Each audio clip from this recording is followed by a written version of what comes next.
Et salut tout le monde! Bienvenue sur le Road Jackson, j'espère que vous allez bien, ici Ace pour une nouvelle vidéo. Et aujourd'hui on va parler du chapitre 1059 de One Piece, c'est la seconde review de la chaîne.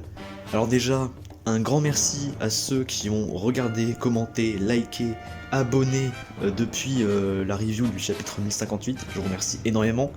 D'ailleurs, si vous n'avez pas vu le chapitre 1058, du moins la review que j'ai faite, et elle est en description et je l'affiche aussi à l'écran. Et je viens de penser à quelque chose en ayant sorti la review précédente, c'est que durant ma review, j'ai complètement oublié de parler de la fin du chapitre 1058. Puisque la fin du chapitre 1058, c'est on est sur l'île du royaume de Kaletra, donc l'île de Ivankov, bien sûr, on revoit Dragon et Sabo annonce qu'il a fait une connerie à la rêverie. Et on sait un petit peu ce qu'il a fait à la rêverie, par exemple, on sait très bien qu'il a battu Ryokugyu certainement avec l'avantage élément, et qu'il a donné le combat de sa vie à Fujitora, donc j'imagine trop le combat de fou entre Sabo et Fujitora, surtout que là ça serait le second combat et ça aurait été un truc de fou. Et donc voilà, j'ai complètement oublié de parler de la fin du chapitre, mais en même temps on va pas se mentir, c'était pas le truc le plus important, et surtout il y a un truc que j'ai remarqué, et je pense que beaucoup ont remarqué, c'est que à chaque fois qu'on a une apparition du Shanks du présent, donc du Shanks du présent, ou alors de Mihawk, la communauté One Piece est en feu. Ils ne font que parler de ça, genre quand Shanks est apparu à Wano Kuni, on a tous pété un câble. Quand Mihawk est apparu à la Cross Guild, et qu'on l'a vu dans le chapitre 1058, qu'on a vu sa prime, tout le monde a pété un câble. Par contre, quand Dragon apparaît, tout le monde s'en bat les couilles. Et je vais pas vous mentir, hein, c'est un peu mon cas aussi, c'est-à-dire que moi aussi, Dragon, je m'en fous un petit peu. En fait, si tu veux, je trouve que Dragon, c'est même un petit peu un défaut de One Piece. C'est-à-dire que le gars, on le tease comme Shanks depuis 25 ans, mais Shanks, le truc qui est génial, masterclass à chacune de ses apparitions, alors que Dragon, pas du tout. Palmarès de Dragon, j'ai battu Smoker. Je suis désolé, au bout d'un moment, le gars, palmarès de Dragon, j'ai battu Smoker. C'est nul à chier. Voilà, palmarès de Dragon, j'envoie Sabo faire des dingueries, il devient plus populaire que moi, je pète un câble, j'ai envie de le tuer, c'est ce qui se passe en fait. Donc Dragon, je sais très bien, je pense que Dragon, quand il va vraiment se mettre en action, ça va être une dinguerie, bien sûr que oui, mais là, vu ce qu'il nous montre, je suis désolé, c'est un peu frauduleux, tu vois, donc palmarès de Dragon, ouais, j'ai battu Smoker, et j'ai formé Sabo. D'ailleurs, on en parle de Robin. Robin, elle a passé 2 ans chez les révolutionnaires, on est d'accord. On a vu des flashbacks comme quoi Koala et Sabo l'ont aidé à s'entraîner, mais je suis même pas sûr que Dragon a aidé Robin à devenir plus forte. Hein.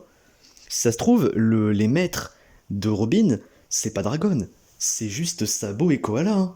C'est une dinguerie, c'est n'importe quoi. Et aussi, du coup, je viens d'y penser aussi, moi je pensais que ce chapitre 1059, ça allait être vraiment, on va enfin savoir ce qui s'est passé tout au long de la rêverie, hein, qu'on allait voir enfin Sabo versus Fujitora et Ryokugyu, qu'on allait en savoir plus sur les commandants de l'armée révolutionnaire, qu'on allait voir les dingueries qu'a fait Sabo, tu vois. Et moi je pensais que ce chapitre, ça allait être un petit peu genre Sabo le GOAT, tu vois. Et bah non, dans ce chapitre, il n'y a pas du tout ça, il n'y a pas du tout Sabo, pas du tout la rêverie, Oda est encore en mode, on nous tease ce qui s'est vraiment passé à la rêverie. Alors, c'est pas une mauvaise chose, hein, parce que moi je suis quand même ultra hype, mais voilà, moi je suis un petit peu déçu. Un petit peu déçu que c'est pas maintenant qu'on a vu les dingueries de Sabo, mais t'inquiète pas, on va les voir, j'en suis sûr, bien sûr qu'on va voir les dingueries de Sabo. Mais en contrepartie, ouais, le chapitre 1059 est incroyable. Genre moi je trouve que le chapitre 1059 est une dinguerie, même si je trouve qu'il y a quelques défauts, quelques déceptions, mais globalement ce chapitre c'est comme le 1058, comme les chapitres, les derniers chapitres d'il y a un long moment, c'est que des dingueries, que des masterclass. Mais juste avant, un petit hommage entre guillemets, la reine Elisabeth II est décédée, et fun fact j'ai envie de dire, elle est décédée le jour de la sortie du chapitre 1059 de One Piece. Donc quelque part, on va lui dédier la vidéo, voilà. Comme je disais précédemment, du coup, oui, ce chapitre, c'est pas les révolutionnaires, c'est pas centré sur Sabo, c'est pas centré sur ce qui s'est passé à la rêverie, parce qu'on sait très bien qu'il s'est passé des grosses dingueries, mais ce chapitre est consacré à 2 choses. on revoit un petit peu Marco, et on va avoir une bataille générale sur Amazon Lily qui, selon moi, alors, est très bien découpée en fait, hein. Oda quand même, il sait toujours comment faire de beaux combats et comment bien mettre en scène l'action. Mais moi je pense que normalement, si tout va bien, quand ça sera en animé, la bataille à Amazon Lily, il y a moyen que ça soit rallongé les scènes, et pour le meilleur, tu vois, c'est un petit peu comme la bataille générale entre Roger, enfin l'équipage de Roger et l'équipage de Barbe Blanche dans le flashback d'Oden. Dans le manga, ça dure pas longtemps, tu vois, mais c'est quand même une grosse dinguerie. Mais dans l'animé, ils ont rallongé les scènes. T'as notamment la fameuse scène où Riley, il a arrêté avec son doigt le coup de Marco, donc c'est quand même un gros exploit, c'est quand même un truc de fou. Et donc t'as ça, tu vois. Après, encore une fois, une longue intro, putain, mais plus ça avance, plus je vais faire des intros hyper longues. On va enfin parler du chapitre 1059. On va vite fait parler de la couverture du chapitre, hein, de la mini-aventure encore du Germa 66. Donc en effet, comme je l'avais dit, César a battu Katakuri, mais pas en mode il a battu 1v1 de manière tout à fait legit.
C'est une fameuse scène entre Luffy et Marco, parce que Marco a eu droit à des scènes incroyables avec tous les membres des Mugiwara, sauf Luffy, durant la guerre de Nigashima. Et là, enfin, on a une petite scène avec Marco et Luffy, puisque Marco, voilà, il fait confiance à la nouvelle génération, il dit qu'il va s'en aller, que voilà, il a trouvé un navire qui va le ramener chez lui, sans parler que c'est Shanks, bien sûr, parce que Luffy ne doit pas savoir que c'était Shanks qui était là, hein, il ne doit pas savoir que c'était Shanks qui a humilié Ryokugyu à distance, hein, par une attaque mentale de Haki des Rois, il ne doit pas savoir que Shanks a humilié un amiral de la marine. Voilà, ça c'était un petit pic pour les pro-amiraux, ceux qui pensaient que amiral égale Yonko. Et oui, du coup, Marco, il a parlé à Luffy, il lui a carrément dit une scène qui pour moi est ultra touchante. Enfin franchement, moi ça me touche, personnellement c'est juste 2 cases, mais ça me touche quand Marco il a dit que Ace doit être fier de la progression qu'a eu Luffy. Mais tu m'étonnes qu'il est fier de lui, de là-haut, du paradis, j'ai envie de te dire, tu m'étonnes qu'il est fier, et ça m'a fait vraiment super plaisir. Moi c'est la scène que je voulais. Je voulais que à un moment donné dans One Piece, Luffy remercie Marco de l'avoir sauvé à Marineford, et que Marco dit que Ace est fier de Luffy. Ça c'est la scène que je voulais, on l'a eu. En plus, bon, on n'a pas la conversation en intégralité, donc on ne sait même pas si Marco lui a dit l'emplacement de où est enterré Barbe Blanche et Ace. Bon, moi je pense que j'ai une petite idée, c'est sûrement... je pense qu'ils sont enterrés sur l'île du Sphinx en fait. Ils sont enterrés sur l'île du Sphinx. Du coup, Marco, pendant à peu près 2 ans, on va dire, il a habité près des tombes de Ace et Barbe Blanche. Donc c'est putain de stylé. D'ailleurs, juste, on en parle, qu'on ne sait toujours pas que sont devenus Jaws, Vista et tout ça. Genre, en fait, Marco, c'est le seul qui apparemment est encore en vie après la bataille entre les pirates de Barbe Blanche et Barbe Noire. Mais genre, Jaws et Vista, ils sont morts, voilà. Ça, c'est une grosse question quand même. Et donc, après ce flashback de Marco, en fait, voilà, Marco, il avait vite fait parler à Shanks. Shanks qui est un petit peu déçu que Marco n'a pas rejoint son équipage, mais en même temps, Putain, mais Oda, il nous fait que montrer Shanks en ce moment, que se passe-t-il? C'est une dinguerie, et en plus de ça, Marco, bah ça fait plaisir, et je suis même en train de me dire, est-ce que ça va faire... est-ce que ça y est, Marco, on va pas le revoir pendant 36 milliards d'années? Ou est-ce que on va le revoir bientôt? En tout cas, ça a fait plaisir de le voir dans ce début de chapitre, et on a enfin eu vraiment une scène que j'attendais, hein. Moi je voulais tellement une scène entre Marco et Luffy, qui se disent ce genre de choses, que Luffy remercie Marco, et que Marco dit à Luffy que c'était très bien, que Ace est fier de lui, bah voilà, on l'a eu enfin. Et aussi, on peut parler aussi de Yamato. Yamato, voilà, Oda rajoute une couche en fait, hein. Yamato, on a encore une explication supplémentaire de pourquoi elle ne rejoint pas les Mugiwara. Bah c'est simplement que, voilà, elle veut rester à Wano Kuni, elle veut protéger Momonosuke, elle veut pas que les Mugiwara s'inquiètent que est-ce que Wano Kuni va se faire attaquer derrière. Mais j'ai envie de te dire, les Mugiwara ne se sont pas inquiétés que Alabasta aurait pu se faire attaquer après avoir battu Crocodile par exemple. Voilà, donc c'est un petit peu une explication un peu bullshit, mais en même temps je suis très content qu'elle n'ait pas rejoint l'équipage encore une fois. Et voilà. Et maintenant on passe au plus gros morceau du chapitre 1059, la fameuse bataille générale à Amazon Lily. C'est une dinguerie. Vraiment, alors là je le dis, je pense que vraiment ce chapitre est une masterclass, et là, cette bataille générale, enfin, qui aurait pu teaser une bataille générale mobilisant les forces de la marine, mobilisant les pirates Kuja, donc l'équipage de Hancock, mobilisant l'équipage de Barbe Noire, enfin du moins une partie de l'équipage de Barbe Noire, et mobilisant le second du roi des pirates, Riley, le GOAT, l'un des personnages que j'adore le plus dans ce putain de manga, et Riley est une masterclass. Mais on va en revenir après de Riley. Déjà, petit aparté avant de parler réellement de la bataille, Fujitora, t'es où Fujitora en fait? Moi je pensais, dans le fameux chapitre, je me rappelle plus du nom du chapitre, mais le fameux chapitre où on voyait Fujitora sur un navire de la marine blessé à cause de Sabo, hein. Forcément il s'est fait battre par Sabo, et qui se dirigeait vers Amazon Lily. Parce que sur l'île des femmes, un mec aveugle, il pourra résister au pouvoir de Hancock.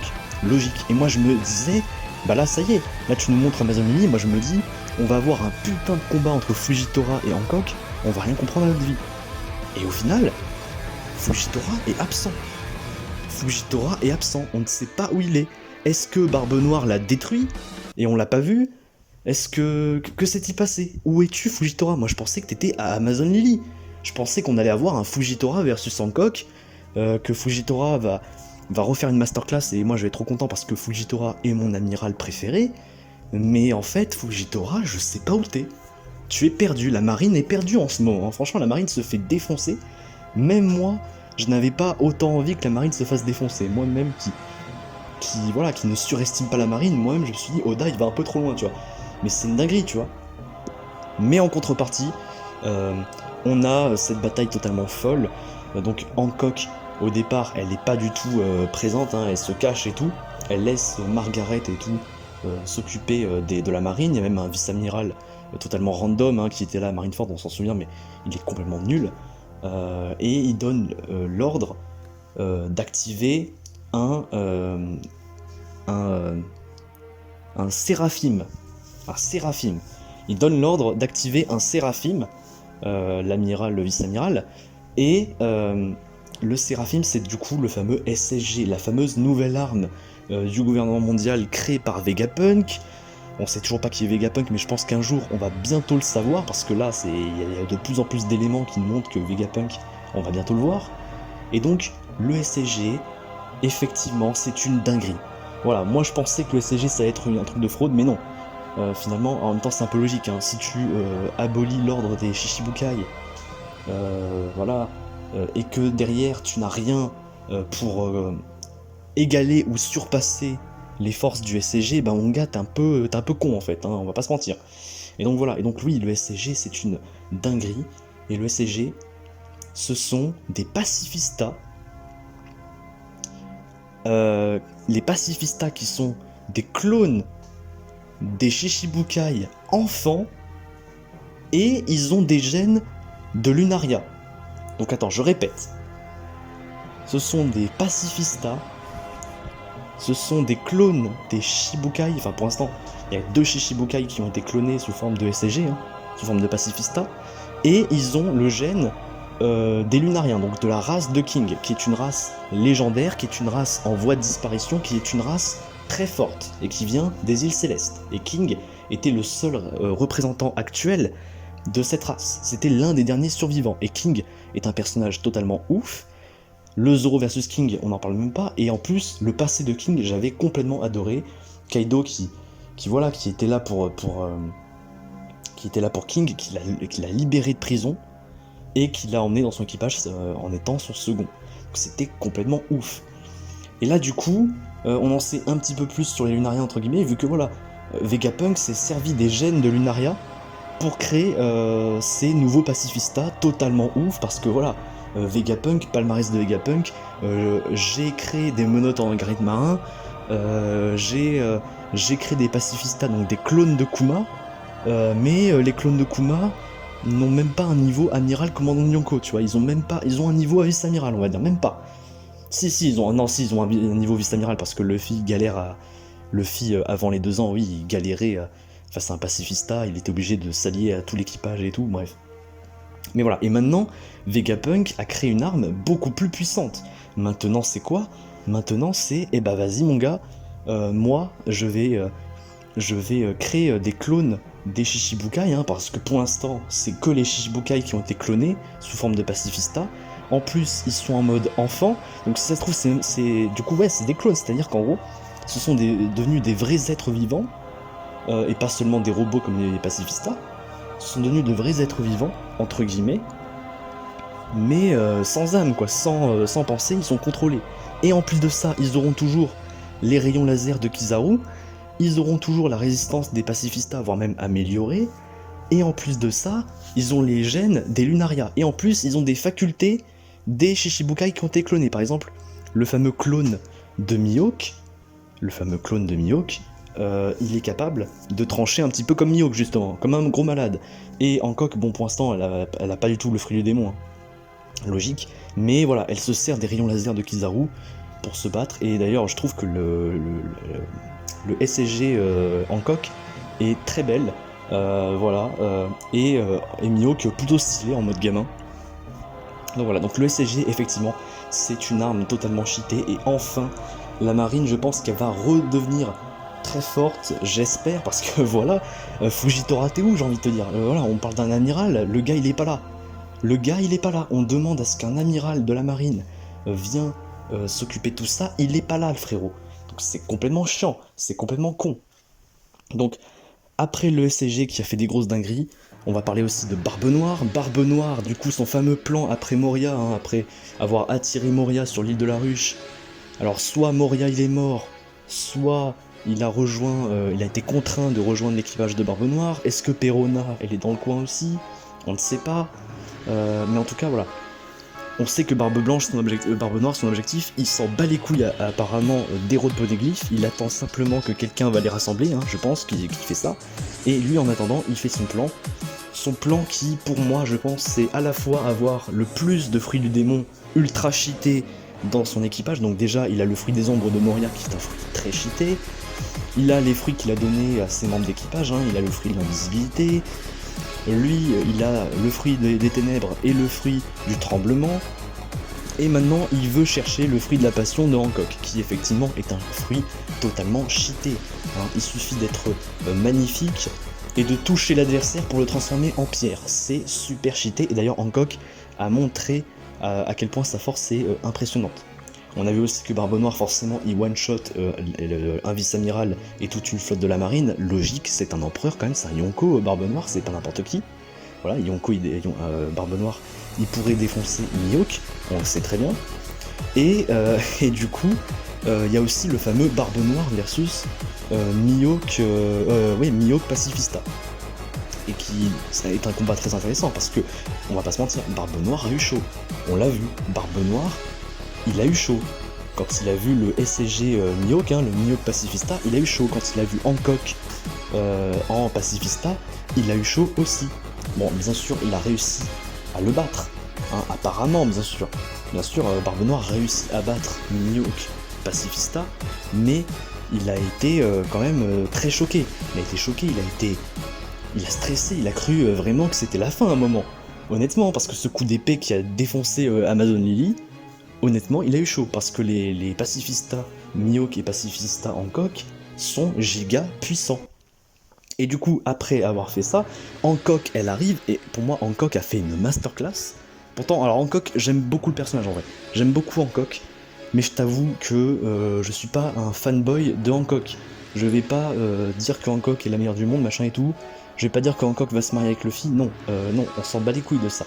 Hancock est un personnage très important, son flashback, où elle était esclave des dragons célestes, hein, où Fisher Tiger l'a libérée, hein, c'est une masterclass, hein. Oui, One Piece c'est pour les enfants. Bah déjà, tu lui montres le passé d'Hancock, il va chialer dans 5 minutes. Voilà, et Hancock, déjà qu'elle a un passé ultra triste. Bah la meuf, elle a réussi à surmonter tout ça après avoir été libérée par Fisher Tiger. Et la meuf, elle a un fruit du démon totalement cheaté. Et qu'est-ce qu'elle a fait aujourd'hui? Qu'est-ce qu'elle a fait dans cette bataille à Amazon Lily? Elle a réussi à battre l'entièreté des forces ennemies. Donc elle a battu toute la marine.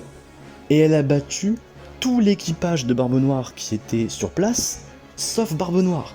Barbe Noire, après, bien sûr, il y a eu le fameux Barbe Noire versus Hancock. D'ailleurs, qui aurait pu teaser un jour que Hancock allait affronter en 1v1 Barbe Noire? Et forcément, Hancock s'est fait défoncer par Barbe Noire. Barbe Noire l'a complètement détruit, et il a attiré Hancock avec son Black Hole. Et voilà. Alors d'ailleurs, pour moi, l'évaluation de la puissance de Hancock, Hancock, elle est plus forte qu'un vice-amiral, elle est plus forte que les Tobiropo en 1v1. Donc elle est plus forte que les Tobiropo, elle est plus forte que les vice-amiraux, mais par contre je pense qu'un amiral de la marine et un commandant de Yonko style premier et deuxième commandant est plus fort que Hancock. Pour moi, Hancock n'a pas le niveau pour battre un amiral. C'est pour ça que Fujitora, je te dis, hein, Fujitora aurait affronté Hancock, Fujitora aurait gagné. Bref. Et du coup, Barbe Noire capture Hancock. On sait très bien, du coup, on a enfin compris quel est l'objectif de Barbe Noire actuellement. Barbe Noire, il voulait récupérer le fruit du démon de Hancock, voire même la récupérer sans la tuer, parce que on a vu Vasco Shot dire qu'il voudrait bien la 1-1, voilà, il voudrait bien s'en servir sexuellement, on peut le dire. Donc, encore une fois, One Piece pour les enfants, non. Vasco Shot voulait la ken, et Barbe Noire je pense aussi. Mais Barbe Noire, il avait 3 options. Soit l'emmener dans son équipage, soit la tuer. Soit simplement... Ou soit la capturer. Voilà, soit la tuer, soit l'intégrer dans son équipage, soit la capturer. Voilà, c'était un des 3 choix. C'est un peu comme Jewelry Bonnie. Quand Barbe Noire avait capturé Jewelry Bonnie, il aurait pu s'en servir sexuellement, il aurait pu l'amener dans son équipage, mais non, elle servait juste de monnaie d'échange pour avoir un vrai navire. Au final, Akainu il est arrivé, Barbe Noire s'est enfui parce que c'était pas le moment de tuer un amiral de la marine, parce que voilà, maintenant on commence à comprendre ses plans. Barbe Noire, il veut ramener Xebec et il veut avoir un équipage avec les fruits du démon les plus cheatés de One Piece. Donc forcément, Hancock l'intéressait. Donc Barbe Noire avait capturé Hancock, et comme Hancock, elle était quand même en position de force, entre guillemets, parce qu'elle a réussi à pétrifier tout le monde. Comme je t'ai dit, Hancock a fait l'exploit de pétrifier toutes les forces de la marine, et tout l'équipage de Barbe Noire, sauf Barbe Noire. Et là, qui c'est qui arrive après ce coup de pression des enfers? Riley, le seigneur des ténèbres, Riley, le second du roi des pirates, est arrivé. Bordel de merde, et quelle apparition! Et surtout, qui aurait pu prévoir que Riley allait être de la partie? Absolument personne. Moi j'ai été complètement choqué. J'ai pété mon crâne, mon gars. Donc Riley qui arrive, et forcément Riley arrive à négocier cette bataille totalement ouf. Moi je trouve que la bataille a été complètement ouf, même si je trouve que des fois le découpage de Oda est un petit peu brouillonne. Mais voilà, et Riley, qu'est-ce qu'il a fait? Il a dit à Barbe Noire, tu lâches Hancock. Hancock, tu vas dépétrifier toutes les forces ennemies que tu as pétrifiées. Ensuite, la Barbe Noire et son équipage et les forces de la marine, ils vont tous se casser d'Amazon Lily. Et voilà, c'est tout. Et du coup, Riley, avec son coup de pression digne de Shanks qui arrête Marineford, parce que c'est exactement la même configuration. Donc Barbe Noire s'est chié dessus, hein, même si Barbe Noire est plus fort que Riley vieux, et bah il s'est chié dessus. Et du coup voilà, Hancock a été sauvé, et d'ailleurs Hancock a fait pour moi une prestation légendaire. On va parler aussi bien sûr des deux primes. Alors la prime de Barbe Noire, je trouve que, voilà encore une fois, Oda nous troll avec les primes parce que, putain, il lui donne même pas le 4 milliards. Je l'ai dit, hein, dans la précédente review, j'ai dit que Barbe Noire mérite 4 milliards. On lui a donné 3 milliards 900 et quelques, ou je sais plus quoi. Et Hancock qui a une prime de 1 milliard et demi. Alors, à la fois c'est trop pour elle, mais à la fois c'est justifié, parce que voilà, elle a un passé d'esclave de Dragon Céleste, elle a été ex-Shichibukai, elle est capitaine des Kuja, voilà, elle a le haki des rois, enfin on peut dire qu'elle a les 3 formes de haki, elle a un fruit du démon totalement cheaté. Normal qu'elle a 1 milliard et demi à ce stade de One Piece. Voilà, donc qu'est-ce que j'ai pensé, voilà on va refaire le point, qu'est-ce que j'ai pensé de cette bataille, la bataille d'Amazoni, j'ai trouvé que c'était une masterclass, une dinguerie, que ça soit la prestation de Barbe Noire, que ça soit la prestation légendaire de Hancock, que ça soit la prestation de Riley, voilà, par contre, Kobe, t'es une fraude. Voilà, d'ailleurs, on va faire un petit aparté sur Kobe. Kobe, je le déteste. Kobe est un des personnages de One Piece que je déteste le plus, et le fait qu'il soit capturé par Barbe Noire, quelque part, ça m'en fait toucher une sans bouger l'autre. J'en ai rien à foutre, surtout que Kobe, il a rien pu faire. Hancock, comme j'ai dit, pour moi, elle est supérieure à un vice-amiral et à un Tobiropo, mais elle est inférieure à un amiral et un commandant de Yonko. Mais Kobe, du coup, ouais, Kobe n'est même pas capable de battre Hancock.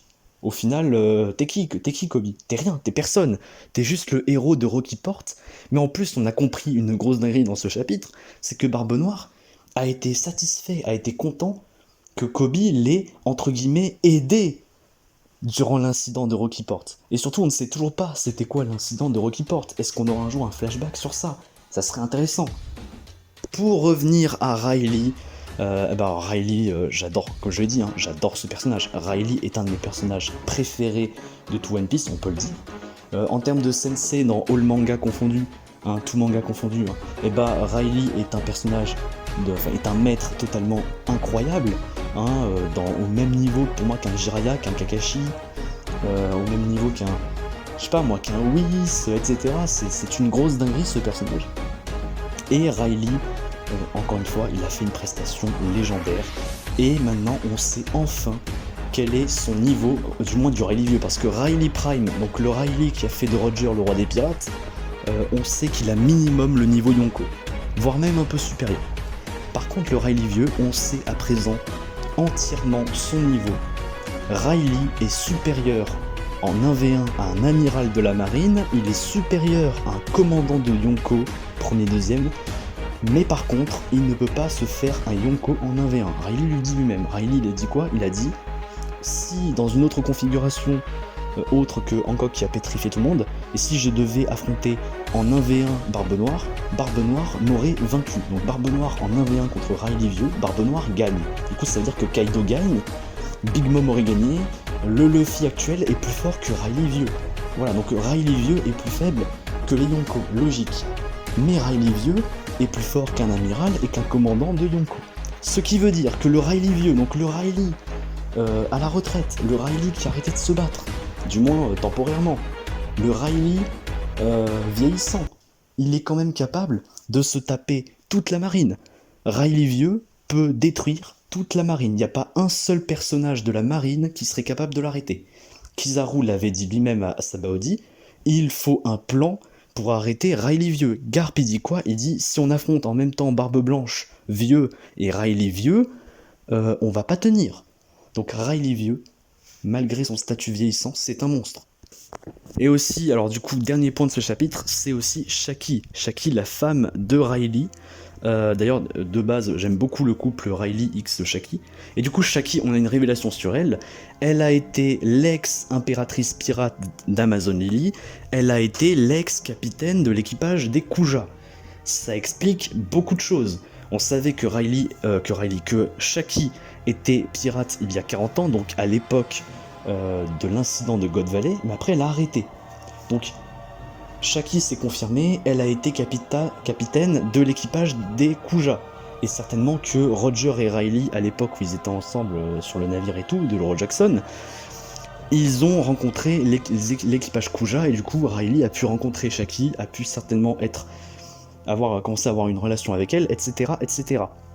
Mais il y a aussi encore la théorie de Shaki, est-ce qu'elle a été membre des Rocks Pirates? Moi je pense que Shaki, en mode, elle a été bien sûr capitaine Kuja, ça c'est officiel, mais en même temps qu'elle aurait pu être une membre des Rocks Pirates, c'est toujours une théorie qui peut être réalisable, et ça expliquerait aussi pourquoi elle aurait arrêté d'être une Rocks Pirate. Mais voilà, j'ai envie de te dire, ça explique beaucoup de choses, le fait que Shaki était l'impératrice d'Amazon Lily il y a 2 générations, ça explique le lien qu'il y avait entre Riley et Hancock depuis l'arc de l'ellipse, hein, parce qu'en fait, moi je pensais que quand Riley et Hancock se parlaient en mode ils se connaissaient déjà, je me dis ouais voilà, Riley a dû la sauver une fois, machin et tout, mais ça ne devait pas être important. Mais non, encore une fois, Oda avait fait un putain de foreshadowing pour cette bataille et pour cette révélation. En fait, Riley connaît Hancock depuis qu'elle est enfant, tu vois. Et certainement, alors du coup, Shaki, théorie, est-ce que Shaki est la grand-mère ou la mère de Hancock? Bon, c'est peut-être le cas, comme ça peut pas être le cas. Et surtout, aussi, j'ai vu une théorie qui a circulé sur le net depuis ce chapitre, c'est est-ce que Mihawk est le fils de Riley et de Shaki? Alors, cette théorie est très farfelue, mais j'y crois à 30%. Je me dis, il y a peut-être un moyen que Riley et Shaki soient les parents de Mihawk, mais bref. Et du coup, voilà, donc la révélation que Shaki soit une capitaine Kuja à l'époque, et du coup qu'on sait un tout petit peu plus sur elle à la fin de ce chapitre, moi je trouve que c'est une très bonne idée, c'est bien de revoir Shaki aussi, j'aime beaucoup le personnage de Shaki, et Riley c'est un GOAT. Hancock, prestation légendaire, Barbe Noire, prestation semi-légendaire, et le SSG, c'est une masterclass, c'est une dinguerie là. Là franchement, faire un mélange entre Pacifista, copie, enfin un clone de Shichibukai et gène de Lunaria, forcément ça va créer des monstres de puissance, hein. Et surtout si, imaginons, les clones des Shichibukai sont démultipliés, hein, c'est pas juste genre un clone de Hancock et un clone de Mihawk, bah ça sera une dinguerie. Et surtout, du coup, à la fin du chapitre, oui, voilà, Kobe s'est fait capturer par Barbe Noire, hein, en échange de Hancock, puisque Riley a négocié pour que tout le monde parte. Et aussi, Shaki l'a dit elle-même, c'est qu'en fait, le gouvernement mondial, en créant le SSG, en créant des navires en Great Marine, du coup, ils peuvent maintenant enfin traverser Calm Belt. Du coup, l'Amazon Lily est vraiment une île totalement attaquée, tu vois. J'ai complètement adoré le chapitre, du coup, et du coup, n'hésitez pas à liker, vous abonner, partager, commenter, et à la prochaine.